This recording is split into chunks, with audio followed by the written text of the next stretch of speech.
Assalamualaikum warahmatullahi wabarakatuh.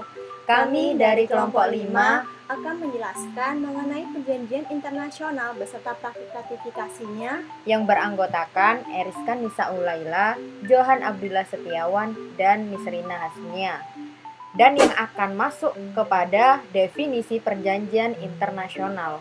Istilah lain dari perjanjian internasional itu disebut sebagai traktat, di mana traktat ini dalam bentuk instrumen internasional akan digunakan dalam membentuk sebuah kaidah internasional, dan di dalamnya itu tidak hanya ada traktat, tetapi ada konvensi, persetujuan, konvenan, piagam, dan lain-lainnya. Pengertian perjanjian internasional.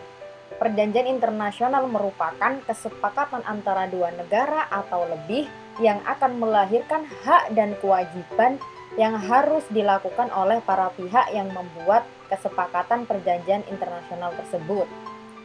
Selanjutnya yaitu pengertian dari perjanjian internasional menurut para ahli. Yang pertama, menurut Jeremy Bentham. Menurut Jeremy ini, perjanjian internasional merupakan sebuah aturan yang mengatur antara negara. Yang kedua, menurut Oppenheim. Nah, menurut Oppenheim ini, perjanjian internasional adalah sebuah perjanjian antara negara ataupun organisasi untuk mengatur hubungan antara mereka dan melahirkan hak serta kewajiban di dalamnya. Ketiga, menurut Mokhtar Kumatmaja, yaitu sebuah perjanjian antar negara itu akan memiliki tujuan serta akan menimbulkan akibat hukum di dalamnya. Yang terakhir, menurut Schwarzenegger, perjanjian internasional adalah aturan hukum yang berlaku antar negara maupun entitas lain yang telah diberikan kepribadian internasional. Nah, adapun contoh dari perjanjian internasional, yaitu ada 1. Perjanjian Linggarjati, 2. Perjanjian Konvensi Meja Bundar, 3. Perjanjian New York, 4. Piagam PBB, 5. Protokol Jenewa, dan lain sebagainya.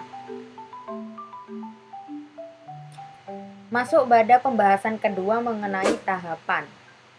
Tahapan pembuatan perjanjian hukum internasional menurut Konvensi Wina tahun 1969 tentang hukum perjanjian internasional.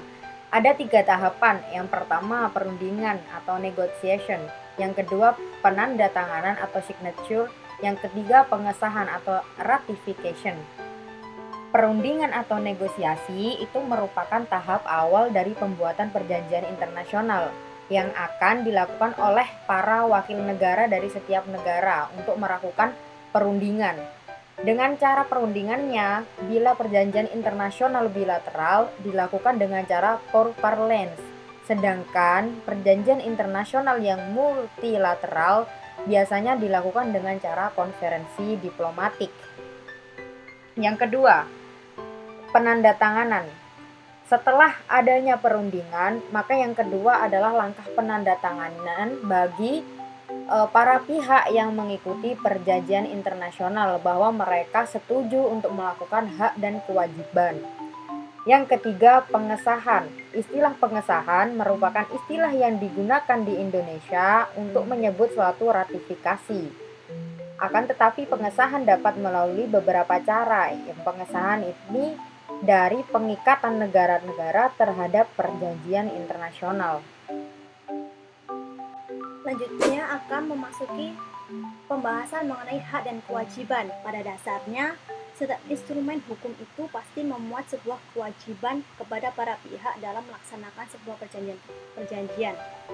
Kemudian dalam asas Pacta Sunt Servanda yang tertuang secara eksplisit pada artikel 26 Vienna Convention of the Law of the Treaties tahun 1969 itu menentukan bahwa setiap perjanjian yang berlaku itu bersifat mengikat. Kemudian dalam hukum Romawi itu dikenal dengan asas Pacta Tertis nec nocen nec prosum yang memiliki makna atau pengertian bahwa suatu perjanjian itu tidak akan memberikan hak serta kewajibannya kepada pihak ketiga, dan isi atau substansi asas ini itu termaktub secara jelas dalam artikel 34 Vienna Convention of the Law of the Treaties tahun 1969. Dampak pengesahan perjanjian internasional terhadap hukum nasional. Dampak pengesahan perjanjian internasional terhadap hukum internasional yang pertama dilihat dari kedudukan negara. Apakah ia menjadi pihak atau dia menjadi pihak ketiga? Jika yang diatur dalam perjanjian internasional bersentuhan dengan individu, maka akan merubah hukum nasional dengan persetujuan badan legislatif. Selanjutnya masuk ke dalam praktik ratifikasi. Ratifikasi merupakan sebuah perbuatan hukum yang mana perbuatan tersebut itu difungsikan atau digunakan dalam mengkonfirmasikan atau penandatanganan dalam melakukan sebuah perjanjian internasional. Dalam prakteknya, ratifikasi itu mempunyai arti yang sangat penting, bukan hanya sekedar konfirmasi saja.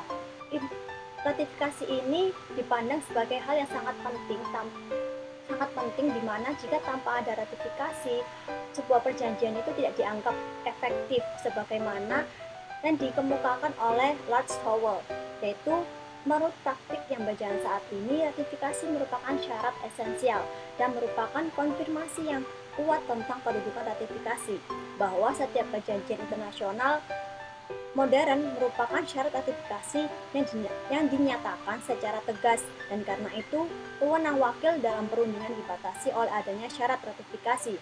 Ratifikasi mungkin merupakan formalitas, namun formalitas yang esensial karena merupakan instrumen yang terkait dari segi keefektifan hukum yang tidak lengkap tanpa keberadaannya. Dalam Indonesia atau di Indonesia, praktik ratifikasi itu tidak menentu dan agak lambat. Ratifikasi ini setiap tahunnya oleh DPR atau pemerintah paling banyak hanya mencapai 7 ratifikasi saja. Masih banyak pula perjanjian internasional di berbagai bidang yang belum diratifikasi oleh Indonesia.